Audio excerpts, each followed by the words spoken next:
Salut, c'est Denis QS, bienvenue dans Misfit, c'est mon podcast, mais c'est ta source de motivation et de créativité.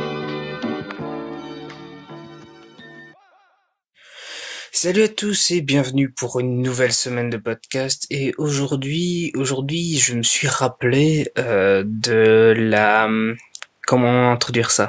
De l'importance et des vertus, voilà, c'est le mot que je cherchais, des vertus de dire oui, tout simplement.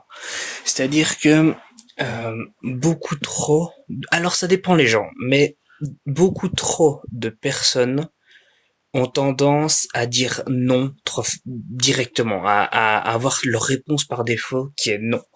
Genre, tu veux faire la descente de je sais pas quoi en kayak? Ah non, non, non. Et j'ai un super pote à te faire rencontrer? Non. Et j'ai envie de partir en voyage là-bas et je trouve que ce sera trop cool que tu viennes avec? Non. Alors pourquoi est-ce que tu dis non? Qu'est-ce que tu refuses en fait? Est-ce que tu refuses réellement la proposition qu'on te fait parce que objectivement elle t'intéresse pas? Ou est-ce que c'est une de tes propres insécurités? Tu as peur de sortir de ta zone de confort, tu as peur de prendre des risques entre guillemets, et voilà, tu refuses de tenter de vivre une expérience et arbitrairement comme ça. Alors évidemment, je pourrais tout à fait comprendre. Par exemple, moi, c'est mon cas, tu vois. Je suis pas quelqu'un de très sportif et je t'avoue que, par exemple, le kayak, voilà. Le kayak, moi, c'est un truc qui me tente pas du tout. Mais par contre, tu me proposerais n'importe quel autre truc, un tennis, un machin. Non, là, je suis chaud. Du jet ski, tu vois. Les trucs comme ça, y a pas de problème. Mais je sais pas, le kayak, c'est un truc qui m'intéresse pas. Bon, ben voilà, moi, je vais dire non au kayak, quoi. Mais c'est peut-être que si je suis dans une journée où je suis optimiste, eh ben justement, je vais me forcer à dire oui juste pour vivre l'expérience, quoi. Juste pour dire bon bah maintenant je sais que j'aime ou que j'aime pas le kayak et pas vraiment genre ouais ça m'attire pas, tu vois. Donc cette cette raison, enfin cette habitude qui nous pousse à refuser, parfois à cause de ça on passe à côté d'expériences qu'on n'aurait pas vécu, quoi, et qui nous font avancer en tant qu'être humain et donc forcément en tant que créateur. Bon là c'est un petit peu philosophique, mais je veux dire, si tu évolues en tant que personne, d'office ça va avoir une influence sur ton travail, sur ta création, quoi. Je veux dire que dans ta carrière même, parce que ça va influencer. Ou simplement même en tant que personne, et du coup ben en tant que créatif forcément ça t'influence grandement, quoi.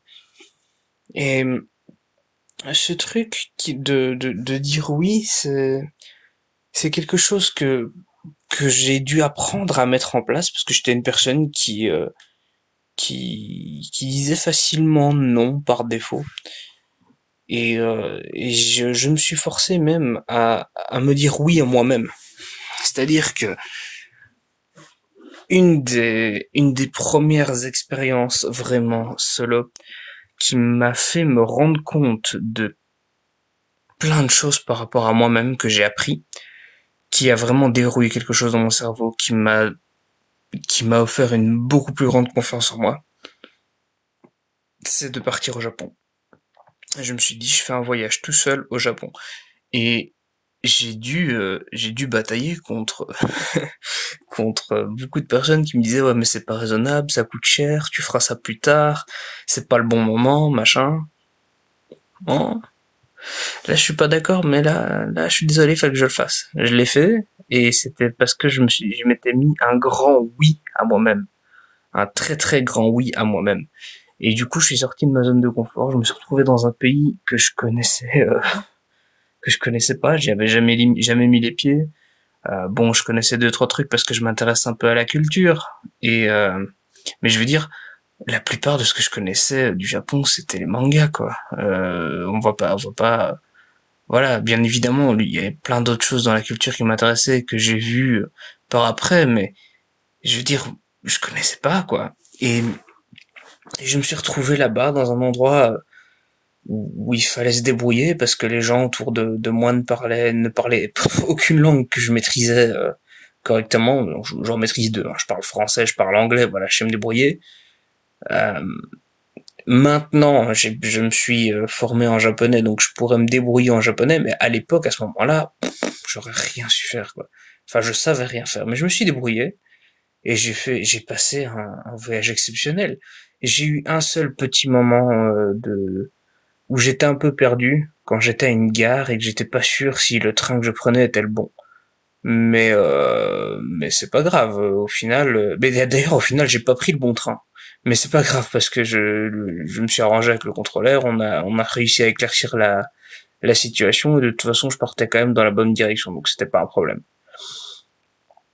Et voilà, c'était une aventure que je me serais refusé à moi-même parce que j'ai cette habitude de dire non. Enfin, j'avais en tout cas cette habitude de dire non. Et voilà, maintenant je suis dans cette dynamique plus positive de dire oui.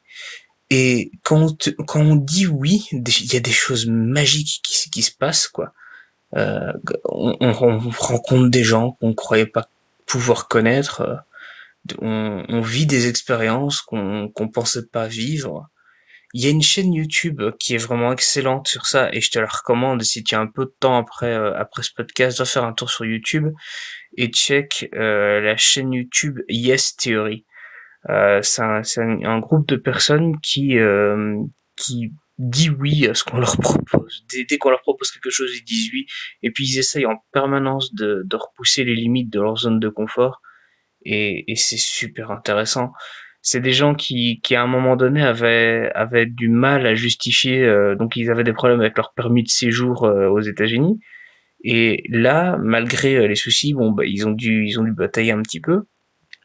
Mais là, récemment, ils ont fait une proposition via leur chaîne YouTube. Donc ils ont une petite audience qui a commencé à être un peu plus, ouais, un peu plus solide, quoi. Et ils ont fait un espèce de challenge où ils ont proposé un challenge à Will Smith, quoi. Will Smith qui se lance sur YouTube. Donc ouais, si même, d'ailleurs, petit aparté, si même Will Smith est en train de se lancer à fond sur YouTube, pourquoi est-ce que vous le faites pas, quoi?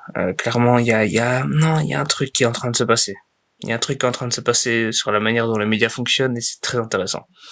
Bref, leur communauté est allée sur la chaîne YouTube de Will Smith et a balancé un max de commentaires pour dire à Will Smith de relever le défi et de rencontrer ces gens-là.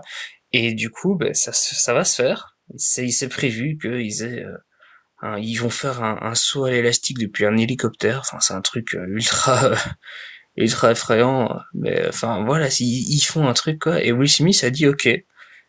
Et voilà. Enfin, je veux dire, et tout ça simplement en disant oui, quoi, et en tentant de faire des trucs. Le truc, c'est que il y a juste une seule certitude. Si tu n'essayes pas de faire quelque chose, il se passera rien. Si tu essayes de faire quelque chose, il se passera peut-être pas ce que t'attends, mais il se passera quelque chose. Et c'est là où la vie devient intéressante. Et je te jure que depuis que j'ai cette habitude d'essayer de dire oui plutôt que de dire non, ma vie est tellement plus intéressante. J'étais un adolescent fort déprimé, quelqu'un qui ne valuait pas beaucoup la vie. J'étais à ce point-là. Et depuis que je dis oui, depuis que je suis positif, j'ai plus cette vision des choses. Euh, je trouve la vie beaucoup plus intéressante parce qu'elle est inattendue et souvent dans le bon sens quand on dit oui. Parce qu'il y a des choses qui se passent et ces choses-là, c'est une expérience et quelque chose, ça donne envie d'en vivre plus et de continuer à faire plus de choses.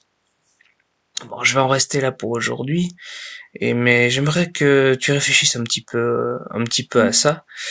Et alors demain, je te parlerai de probablement, hein, mais je crois que j'ai envie de toucher un mot là-dessus, du fait de ne pas s'en vouloir. J'en ai déjà parlé, hein, mais je veux dire là récemment, j'ai un petit, j'ai eu tendance à m'en vouloir parce que j'arrivais pas à être aussi productif que ce que je voulais. Et, euh, et je sais pas, j'ai vu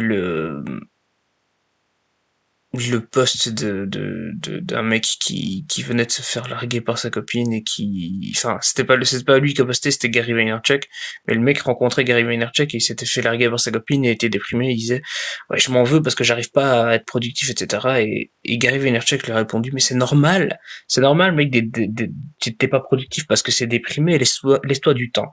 C'est pas grave, même si tu prends 1 mois, 2 mois, 3 mois où t'es moins productif parce que les 4 mois d'après, tu vas déchirer. Sauf que pour ça, il faut que tu acceptes dans un premier temps de pas être aussi actif et et c'est normal parce qu'en tant que personne, tu peux pas encaisser tout le problème du monde, quoi. Et j'avais juste besoin de lire ça m'a fait tellement de bien. Enfin bref, on va en rester là, je sais pas si je t'en parlerai ou pas, mais en tout cas, il fallait que j'en touche au moins un petit mot dans ce bout de podcast aujourd'hui. Je te donne rendez-vous demain pour un nouveau podcast et je te souhaite une très bonne journée. Salut. Merci d'avoir écouté ce podcast. Si tu veux mettre une seule étoile à ce podcast, pas de souci. Mais par contre 5 étoiles, ce serait vraiment cool. Tu retrouveras aussi dès demain un article sur le contenu de ce podcast sur denisqs.com et aussi sur mon Medium go.denisqs.com/medium. À la prochaine.